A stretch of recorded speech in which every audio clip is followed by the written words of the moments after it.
नमस्कार मित्रांनो. तर लपंडाव या मालिकेच्या 28 फेब्रुवारीच्या एपिसोडमध्ये छान ट्विस्ट बघायला मिळतोय. आणि ट्विस्ट असा असणार आहे की सखीला अल्बम बघून सगळं कळतं. सखीला समजतं की सरकारला म्हणजेच आपल्या आईला आपल्या बाबांनी ही शाल दिली होती. सखीला जे आत्तापर्यंत आठवत नव्हतं की हा शालीचा तुकडा कुठे बघितला होता, ते तिला सगळं आठवतं. आणि त्यासोबत अनेक प्रश्नही पडलेले असतात.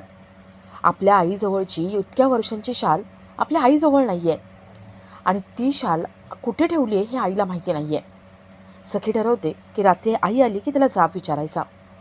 सखी शालीचा तुकडा दाखवते आणि सरकारला त्याबद्दल जाब विचारते.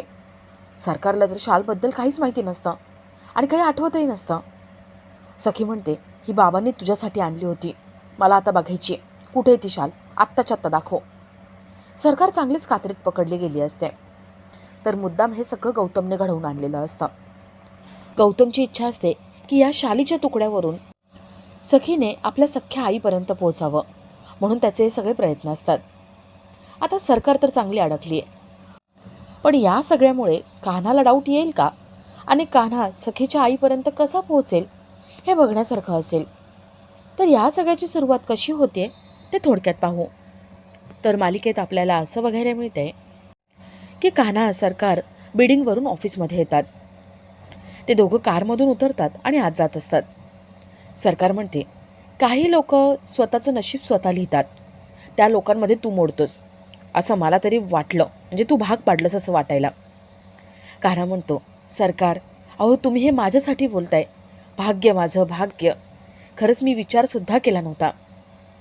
सरकार म्हणते, आज तू जे काही केलं आहेस ना, त्यामुळे तुझी जागा रस्त्यावरती असली असती, ऑफिसमध्ये नाही. बिल्डिंगमध्ये जो शहाणपणा केलास ना तू, त्यामुळे आज मी तुला कामावरून काढून टाकणार होते. कान्हा म्हणतो, सरकार अहो मी तसं केलं ना, आणि त्यामुळेच तर आपला फायदा झाला. तो सरपोतदार तुम्हाला मात द्यायला निघाला होता. तुम्ही त्या जागेची किंमत 3 कोटी म्हणालात, तर तो 4 कोटी म्हणाला. मग तुम्ही 6 कोटी, तो 8 कोटी. म्हणून म्हटलं की मी 8.5 कोटी म्हणतो. म्हणजे कसं आहे, तो पटकन 10 कोटी म्हणाला आणि त्याने जागा विकतसुद्धा घेतली. सरकार त्या जागेची किंमत किती आहे हे तुम्हाला पण माहिती आहे, जास्तीत जास्त 2 करोड रुपये. आणि त्या सरपोतदाराने कितीला विकत घेतली, 10 करोड रुपयांना. अहो तो लॉसमध्येच गेला ना. सरकार म्हणते, तू सरपोतदाराला चांगलंच अक्कल शिकवलीस रे, म्हणून मी तुला ऑफिसमध्ये राहू देते. कान्हा म्हणतो, सरकार अहो मी तुम्हाला दगा कसं काय देईन हो, मी तुमचं मीठ खाल्लंय, तुमचं नुकसान होईल असं मी का वागेन. अहो मला त्या सरपोतदाराला त्याची जागा दाखवायची होती, म्हणून मी हे सगळं केलं. सरकार म्हणते, काही लोक असतात ना, जेव्हा ते गरजेपेक्षा जास्त हुशारी दाखवतात ना, तेव्हा त्यांना त्यांची जागा दाखवावीच लागते. कान्हा म्हणतो, सरकार सॉरी, काही चुकलंय का माझं, चुकलं असेल तर माफ करा. सरकार कान्हाचा हात धरते आणि त्याला म्हणते, चल तुला तुझी लायकी दाखवायची, तुझी जागा दाखवायची.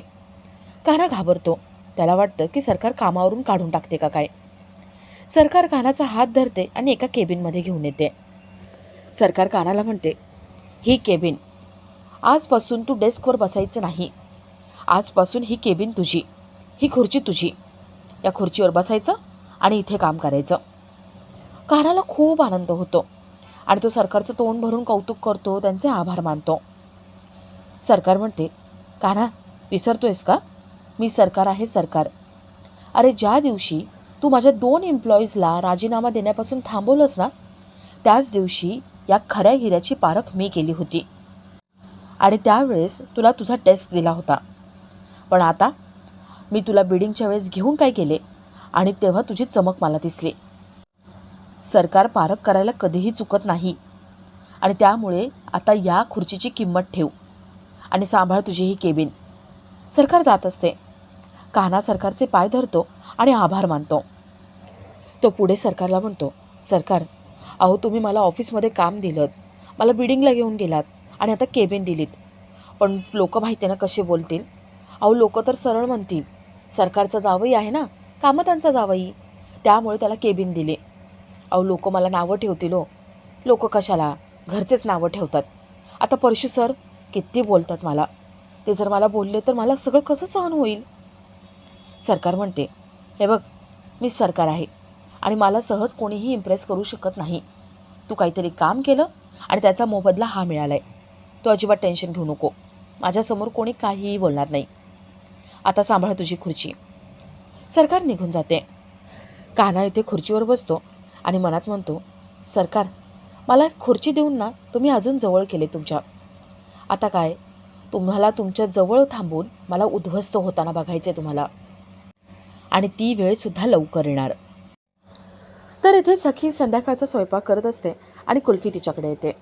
कुल्फी सखीला म्हणते की मला बॅग भरून दे ना, मला मदत करणार. सखी कुल्फीची बॅग भरून द्यायला मदत करते आणि त्यात तिला अल्बम सापडतो. सखी कुल्फीला पाठवून देते आणि ती तो जुना अल्बम बघत असते. खरं तर सखीला तो शॉलचा तुकडा कोणाचा आहे, कधीचा आहे हे आठवत नसतं, आणि ती आठवण करून देण्यासाठी गौतमने जुना अल्बम काढलेला असतो. तो डायरेक्टली तर देऊ शकत नाही, पण तो आडून आडून सखीपर्यंत तो अल्बम पोहोचवतो, ज्याच्यामध्ये तिच्या आईने ती शाल अंगावर घेतली होती. सखी अल्बम बघत असताना तिला दिसतं की आपल्या आईच्या अंगावरती शाल आहे आणि त्याच्यावरचं ते चित्र. सखीला सगळा संबंध कळतो आणि त्यासोबत अनेक प्रश्नही पडतात. ती शाल त्या बाईकडे कशी काय आली? साखरपुड्याच्या दिवशी सरकार अचानक कुठे निघून गेल्या होत्या? असे अनेक प्रश्न पडतात. सखी ठरवते की आज रात्री सरकार घरी आल्यावर तिला जाब विचारायचा. तर इथे कान्हा आपल्या घरी येतो. तो आईच्या डोळ्यावर हात ठेवतो. कान्हाची आई कान्हाचं नाव घेते. ती म्हणते, आला माझा कान्हा, माझा कबीर, ये. इतक्या वर्षानंतर, म्हणजे बाबा गेल्यानंतर पहिल्यांदा आईने आपलं नाव घेतलं. हे बघून कान्हाला खूप चांगलं वाटतं. त्याच्या डोळ्यात पाणी येतं. कान्हा आईला म्हणतो, आई, अगं मी माझ्या ध्येयाच्या अजून एक पाऊल पुढे गेलो आहे. मी हळूहळू प्रगती करू लागलो आहे आणि त्यासाठी तुझ्यासाठी एक छोटीशी वस्तू आणली आहे. हे बघ मी काय आणलं आहे. कान्हाने आईसाठी साडी आणलेली असते. कान्हा आईला साडी दाखवतो. त्या साडीचा रंग लाल असतो. आई लाल रंग बघते आणि मोठमोठ्याने ओरडायला लागते. आई ती साडीपासून लांब पळत असते. रक्त रक्त, खून खून बोलत असते. तेवढ्यात तिथे आजी येतात. आजी आईला आतमध्ये पाठवून देतात. कान्हा म्हणतो, आजी बघतेस ना, अगं आईच्या आवडीचा रंग आहे म्हणून मी घेऊन आलो होतो साडी, आणि ती अशी रिॲक्ट झाली.